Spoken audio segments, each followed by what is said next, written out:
শুভ দুপুর বন্ধুরা।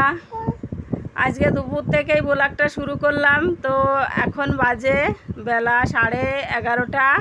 তো 11:30 তো বেজেই গেছে, তো দুপুরই বলতে হবে এক হিসাবে, অনেকটাই তো বেলা হয়ে গেছে। তো এখন দুপুর 11:30 বাজে, আর আজকে হচ্ছে শনিবার। তো চলে এলাম নতুন দিনে নতুন আরেকটি ব্লগ নিয়ে। তো আশা করি তোমাদের সবারই ব্লগটি ভালো লাগবে। তো স্কিপ না করে শুরু থেকে শেষ পর্যন্ত দেখতে থাকো, সঙ্গে থাকো। তো বন্ধুরা, আজকে একটা অন্যরকম ব্লগ নিয়ে এসেছি। আজকে আমি বাড়ির চারি সাইড পরিষ্কার পরিচ্ছন্ন করব। তো সকালবেলা তো খাওয়া দাওয়া হয়ে গেছে। সেই কালকে অনুষ্ঠানের ওইখান থেকে খিচুড়ি নিয়ে এসেছিল মা, গামলাতে করে অনেক খিচুড়ি বেঁচে গেছিলো, সবাই নিয়ে নিয়ে খেয়েছে। তো আমাদের জন্য নিয়ে এসেছিল। তো সকালবেলা সেই খিচুড়ি খাওয়া হয়েছে। আর আগের দিন তো তোমাদেরকে বলেছিলাম পান্তা ভাত রয়েছে হাঁড়িতে। তো ওই পান্তা ভাতটা এখন না, দুপুরবেলা খাবো। আর রাতের বেলা আবার অনুষ্ঠান বাড়িতে যেতে হবে, সেখানে নেমন্তন্ন রয়েছে।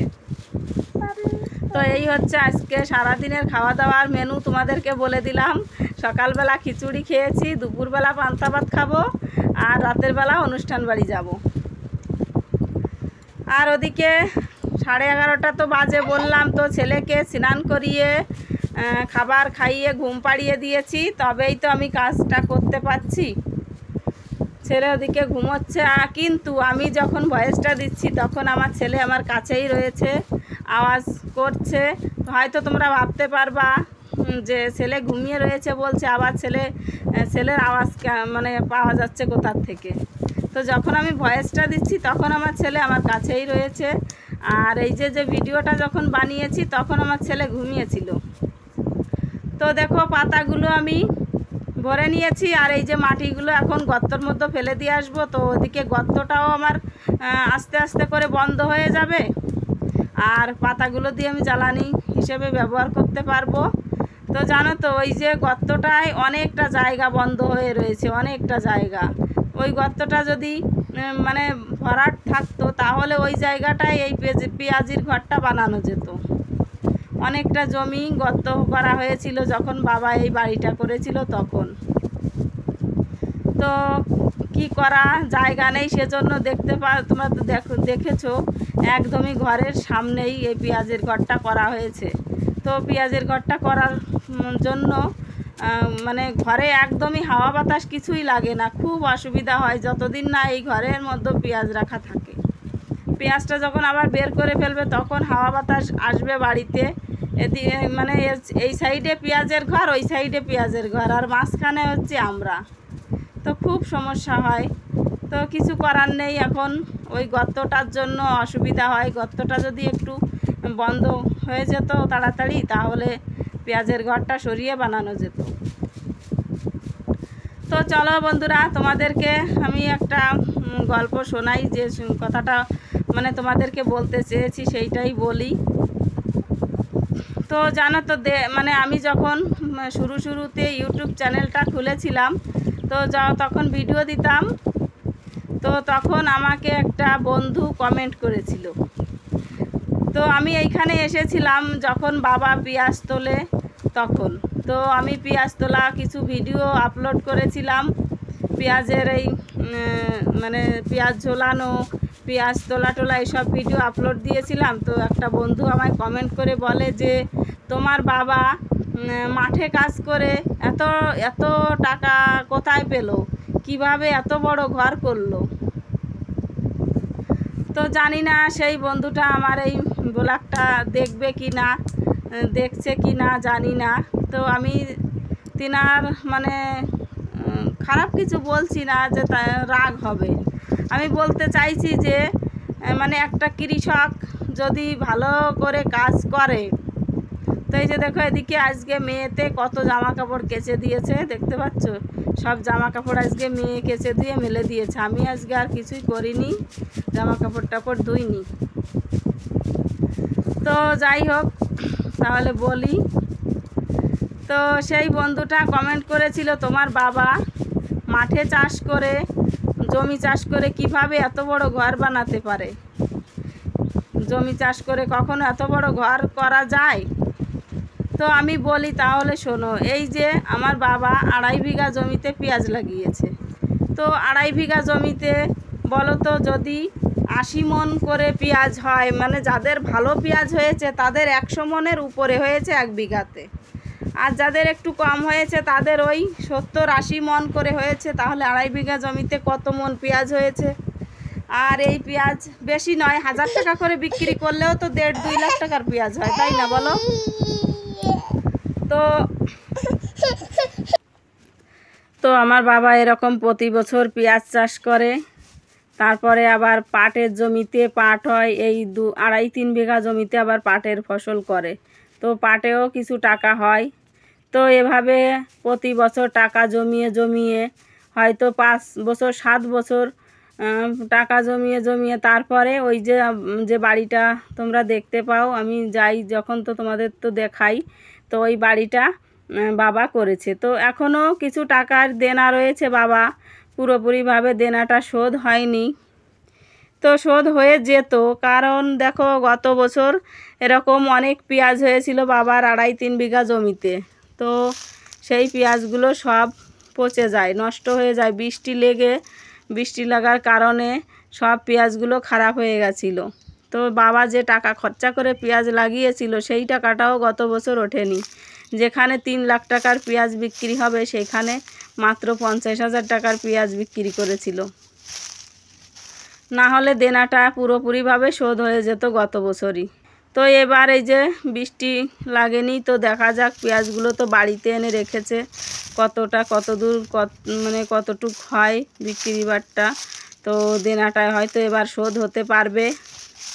আর এদিকে যে দেখো পাতা পড়ে কি অবস্থা হয়ে রয়েছে দেখো একবার।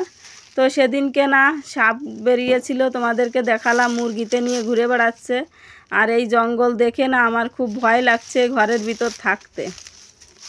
তো ভাবছি আজকে চলো অন্য কোনো কাজকর্ম তোমাদের সঙ্গে শেয়ার করব না, শুধু এই বাড়ির চারি সাইডটা যে মানে পরিষ্কার পরিচ্ছন্ন করব সেটাই আজকে তোমাদের সঙ্গে শেয়ার করব। তো আমি এখন ভাবছি এই যে জালের ভিতরে যে পাতাগুলো জমে রয়েছে ওই পাতাগুলো প্রথমে পরিষ্কার করে নেব ঝাড়ু দিয়ে, তারপর বস্তাতে ভরবো সব পাতা। সব যদি ধরে যায় তাহলে সবগুলো ভরে নেব, আর যদি কিছু থেকে যায় তাহলে থাকবে, পরে বস্তা ভরে নিয়ে নিয়ে রান্না করতে পারবো। তো না আমার এই ঘরে থাকতেও ভয় লাগে ছেলে মেয়ে নিয়ে।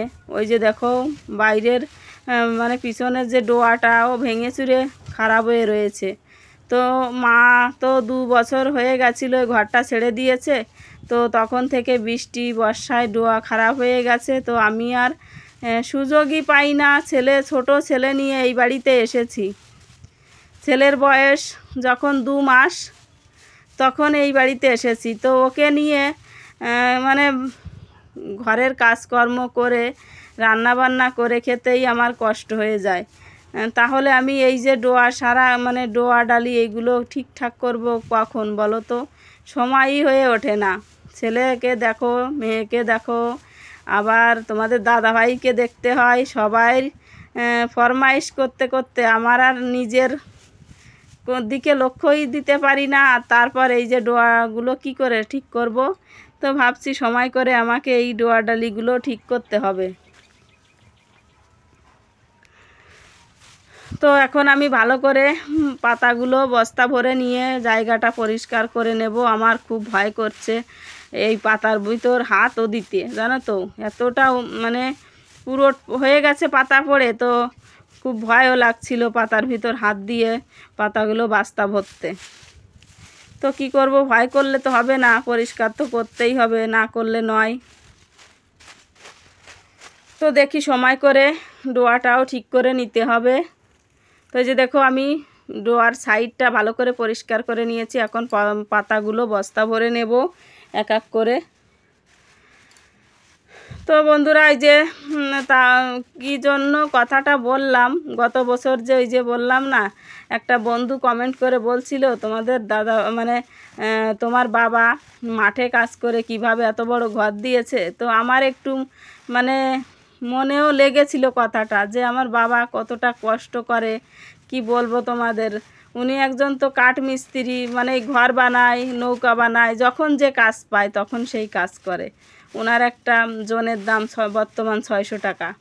তো উনি তো মাঠের জমি করে, এই যে পেঁয়াজের জমি করেছে 2.5 বিঘা, আর 1 বিঘাতে তিল বুনেছে, আবার ওই 2.5 বিঘা জমিতে পাট বুনবে। তো একটা মানুষ ভাবতে পারছো কতটা খাটনি করলে এরকম ফসল তৈরি করতে পারে।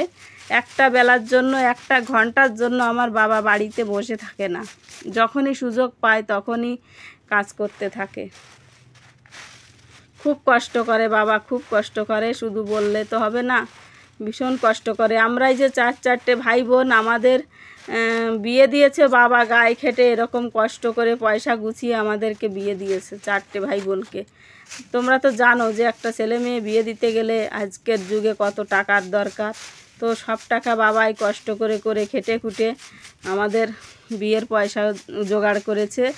আর তারপর এখন এই যে ঘরটাও এরকম কষ্ট করে পয়সা গুছিয়ে গুছিয়ে নিয়ে ঘরটা দিয়েছে। আর একটু ধার দেনাও হয়ে গেছে, তো হয়তো এবার ফসল বিক্রি করলে ধারটাও শোধ হয়ে যাবে, শোধ হয়ে যেত। মাঝে 1 বছর আগে আবার ভাইয়ের বিয়ে দিল, তখনও তো কিছু টাকা খরচা হয়ে গেছে। যখন ভাইয়ের বিয়ে দিয়েছে তখন 2-3 লাখ টাকা তখনই খরচা হয়ে গেছে। তো এই হলো আমার বাবার গল্প, একটু তোমাদেরকে শোনালাম। ওই কমেন্টটা না আমার একটু মনের মধ্যে আঘাত এনেছিল, যে কিভাবে তোমার বাবা এত টাকা গুছিয়ে ঘর দিয়েছে। সেই জন্য তোমাদেরকে এই কথাটা বললাম, যে তোমরা তো দেখতে পাচ্ছ যে আমার বাবা কতটা কষ্ট করে এই যে পেঁয়াজের ফসল বাড়িতে আনলো, পাটের ফসল হবে, আবার মিস্ত্রি কাজ করে। একটা ঘন্টার জন্য বাবা বসে থাকে না, খুব কষ্ট করে, শাকসবজি তৈরি করে। তো বন্ধুরা, আজকে হচ্ছে এই ব্লগ, আজকে আর কোনো কাজকর্ম তোমাদের সঙ্গে শেয়ার করলাম না। তো আমার ব্লগটি কেমন লাগলো কমেন্ট করে বলো। আর নতুন বন্ধুরা যারা আমার চ্যানেলে ব্লগটি দেখছো, আর অবশ্যই চ্যানেলটিকে সাবস্ক্রাইব করে নিও, বন্ধু হয়ে পাশে থেকো, ভালোবাসা দিও। তো চলো, দেখা হচ্ছে কাল নতুন দিনে নতুন আরেকটি ব্লগের সঙ্গে।